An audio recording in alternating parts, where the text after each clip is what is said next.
Hi friends, this is বানি and welcome to my channel.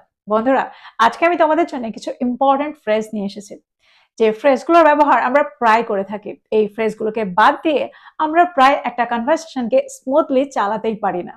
আমরা প্রত্যেকটা মুহূর্তে এই ফ্রেজগুলোর সম্মুখীন হয়ে থাকি।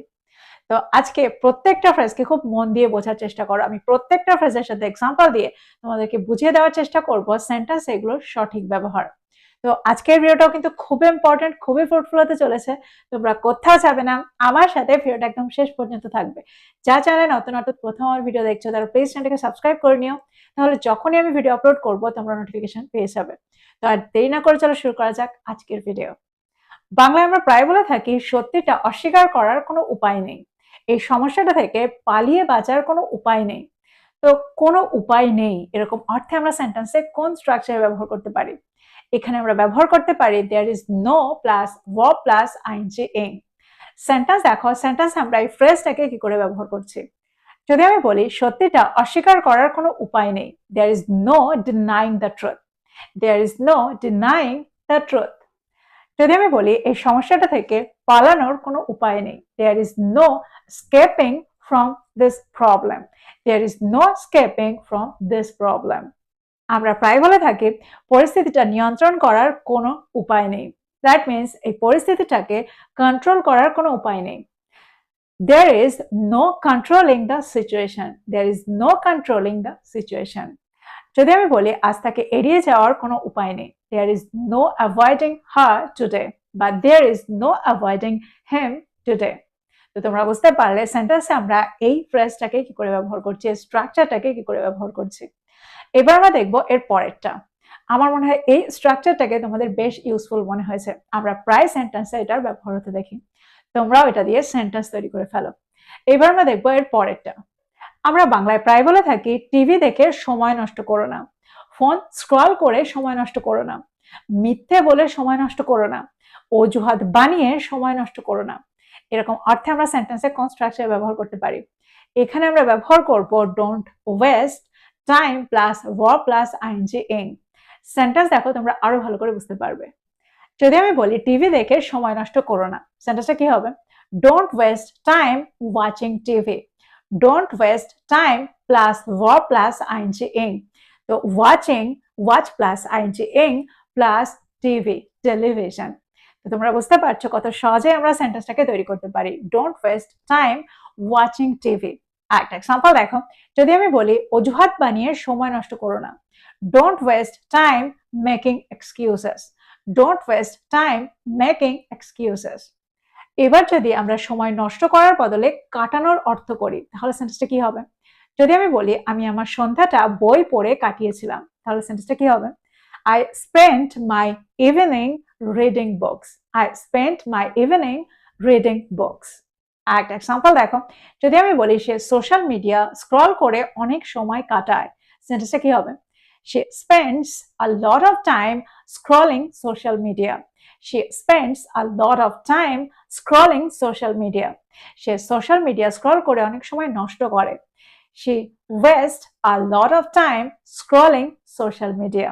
তো তোমরা বুঝতে পারছো কত সহজে আমরা স্ট্রাকচারটাকে ব্যবহার করতে পারি। আমরা বাংলায় প্রায় বলে থাকি যদি এটা হতো তাহলে কি হতো, যদি সে ট্রেনটা মিস করতো তাহলে কি হতো, যদি বইটা হারিয়ে ফেলতাম তাহলে কি হতো। এরকম অর্থে আমরা সেন্টেন্সে কোন স্ট্রাকচার ব্যবহার করতে পারি? এখানে আমরা একটা দারুণ স্ট্রাকচার ব্যবহার করতে পারি। দেখো এখানে আমরা ব্যবহার করব what if plus subject plus had plus ভার্বের থার্ড ফর্ম। আমরা সেন্টেন্সে এই স্ট্রাকচার ফলো করে এই সেন্টেন্সগুলোকে সহজেই তৈরি করতে পারি। এক্সাম্পল দেখো, যদি আমি বলি কি হতো যদি সে ট্রেনটা মিস করতো, দ্যাট মিনস যদি সে ট্রেনটা মিস করতো তাহলে কি হতো? What if he had missed the train. What if he had missed the train. একটা এক্সাম্পল দেখো, যদি আমি বলি কি হতো যদি সে সত্যিটা বলে দিত, যদি সে সত্যিটা বলে দিত তাহলে কি হতো? What if he had told the truth. What if he had told the truth. একটা এক্সাম্পল দেখো, যদি আমি বলি যদি সে অফারটা, যদি সে প্রস্তাবটা প্রত্যাখ্যান করতো তাহলে কি হতো? What if she had refused the offer. What if she had refused the offer. একটা এক্সাম্পল দেখো, যদি আমি বলি যদি সে ভুলটা করতো তাহলে কি হতো? What if she had made the mistake. What if she had made the mistake? তো তোমরা বুঝতে পারছো সেন্টেন্সগুলোকে আমরা ঠিক কিভাবে তৈরি করছি। খুব সহজেই আমরা স্ট্রাকচারটা ব্যবহার করে এই ধরনের সেন্টেন্সগুলোকে তৈরি করতে পারি। আমরা বাংলায় প্রায় বলে থাকি আমি তোমাকে সাহায্য করতে পারি, কিন্তু এই শর্তে যে তুমি সত্যি বলবে। তো এরকম অর্থে আমরা সেন্টেন্সে প্রোভাইডেড এর ব্যবহার করে থাকি। সেন্টেন্স দেখো, সেন্টেন্স আমরা এই ওয়ার্ডটাকে ঠিক কিভাবে ব্যবহার করছি। যদি আমি বলি আমি তোমাকে সাহায্য করব যদি তুমি আমাকে সত্যিটা বলো, দ্যাট মিনস এই শর্তে যে তুমি আমাকে সত্যিটা বলবে। সেন্টেন্সটা কি হবে? I will help you provided you tell me the truth. I will help you provided you tell me the truth. একটা এক্সাম্পল দেখো, যদি আমি বলি তুমি এখানে থাকতে পারো যদি তুমি চুপ থাকো, অর্থাৎ এই শর্তে যে তুমি চুপ থাকবে। You can stay here provided you keep quiet. You can stay here provided you keep quiet. তো তোমরা বুঝতে পারছো এই সেন্টেন্সগুলোকে আমরা ঠিক কিভাবে তৈরি করছি, প্রোভাইডেড এর ব্যবহার করে। একটা এক্সাম্পল দেখো, যদি আমি বলি তুমি এই সিটটা নিতে পারো, তুমি আসনটা নিতে পারো যদি কেউ আপত্তি না করে। You can take this seat provided no one objects. You can take this seat provided no one objects. তো আমার মনে হয় তোমরা বুঝতে পারলে খুব সহজে আমরা সেন্টেন্সে প্রোভাইডেড এর ব্যবহার করে এই ধরনের সেন্টেন্সগুলোকে তৈরি করতে পারি। এবার আমরা দেখবো এর পরেরটা। আমরা বাংলায় প্রায় বলে থাকি সে এতটা ক্লান্ত ছিল যে সে শোয়া মাত্রই ঘুমিয়ে পড়েছিল। আমরা প্রায় বলে থাকি বাক্সটা এতটা ভারী ছিল যে আমরা তুলতে পারিনি। তো এরকম অর্থে আমরা সেন্টেন্সগুলোকে ঠিক কিভাবে তৈরি করতে পারি। এখানে আমরা ব্যবহার করব so plus adjective plus that. এই স্ট্রাকচারটা ব্যবহার করে আমরা এই ধরনের সেন্টেন্সগুলোকে ইংলিশে ট্রান্সলেট করতে পারি।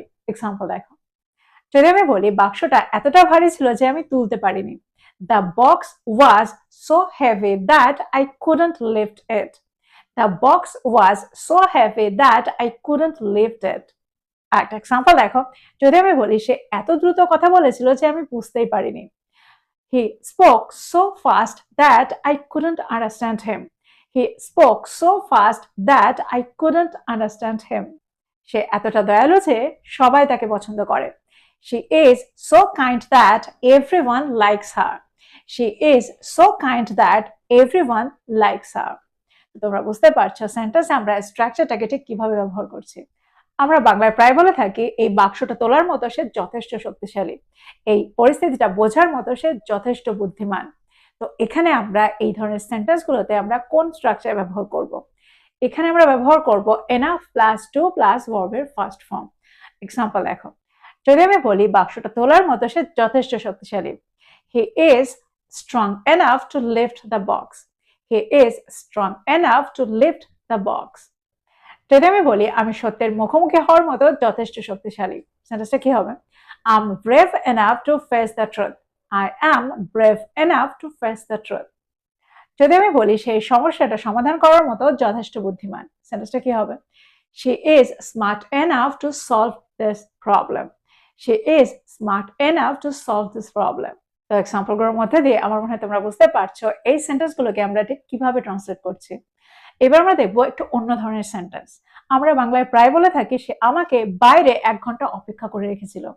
তো 1 ঘন্টা অপেক্ষা করিয়ে রেখেছিল, এই ধরনের অর্থে আমরা সেন্টেন্সে কোন স্ট্রাকচার ব্যবহার করতে পারি?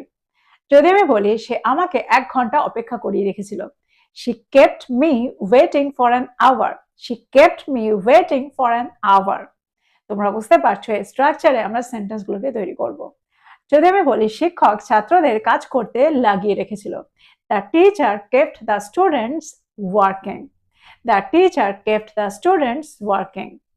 আমরা প্রায় বলে থাকি the story kept me wondering. The story kept me wondering. তো আমার মনে হয় স্ট্রাকচারটাকেও তোমরা বুঝতে পারলে। তো এই ছিল কয়েকটা ইম্পর্টেন্ট স্ট্রাকচার। আমার মনে হয় প্রত্যেকটাকে তোমরা বুঝতে পারলে। সেন্টেন্সে আমরা এগুলোকে ঠিক কিভাবে ব্যবহার করি, ঠিক কোন বাংলা বাক্যগুলোকে ইংলিশে ট্রান্সলেট করার জন্য আমরা এই স্ট্রাকচারগুলোকে ব্যবহার করতে পারি। এই বাংলা বাক্যগুলোকে ব্যবহার করার জন্য, বাংলা বাক্যগুলোকে ইংলিশে ট্রান্সলেট করার জন্য আমরা ঠিক কোন স্ট্রাকচারের সাহায্য নিতে পারি। তো প্রত্যেকটাকে নোট ডাউন করো আর এগুলো দিয়ে প্রচুর সেন্টেন্স তৈরি করো আর সেগুলোকে প্রতিদিনের কনভারসেশনে ইনক্লুড করো। আমি প্রতিদিন তোমাদের এই কথাটা বলি, তা না হলে সমস্তটাই ভুলে যাবে। প্রতিদিন ভিডিও দেখবে আর এগুলোকে নোট ডাউন করে সেন্টেন্স তৈরি না করলে এগুলোকে তোমরা সবটাই ভুলে যাবে। তো তো এগুলোকে বারবার প্র্যাকটিস করো আর এগুলোর সাথে ইউজড হয়ে যাও। আর ভিডিওটা ভালো লাগলে লাইক করতে ভুলে যাও না, বন্ধুদেরকে শেয়ার করো যারা ইংরেজি শিখছে। So this is all about today. I will be back with another video. Till then, take care. Thank you for watching this video. Bye bye.